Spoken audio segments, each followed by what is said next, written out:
আসসালামু আলাইকুম। এইচএসসি 2026 তোমাদের আজকে অনুষ্ঠিত আইসিটি অর্থাৎ তথ্য ও যোগাযোগ প্রযুক্তি পরীক্ষার কুমিল্লা বোর্ডের 100% সঠিক সমাধান করে দিচ্ছি। তোমরা একে একে মিলে নাও।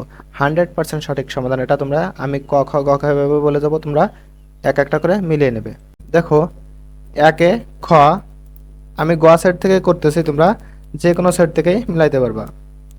একে খ, দুয়ে ক, তিনে খ, চারে গ, পাঁচে গ, ছয়ে ঘ,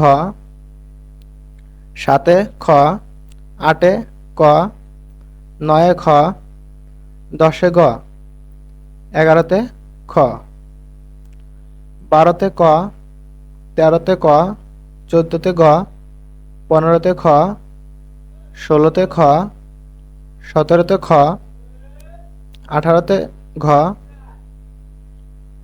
উনিশে খ, বিশে খ, একুশে গ, বাইশে গ, তেইশে গ, চব্বিশে ক, পঁচিশে ক। প্রিয় শিক্ষার্থীবৃন্দ, আমরা তোমাদের প্রত্যেক দিন তোমাদের পরীক্ষা শেষে এমসিকিউগুলোর 100% সঠিক সমাধান দিয়ে থাকি। তাই অবশ্যই আমাদের চ্যানেলটা সাবস্ক্রাইব করে রাখবে এবং ফেসবুক থেকে থাকলে অবশ্যই ফলো দিয়ে রাখবে। তো ভালো থাকো তোমরা সবাই। আল্লাহ হাফেজ।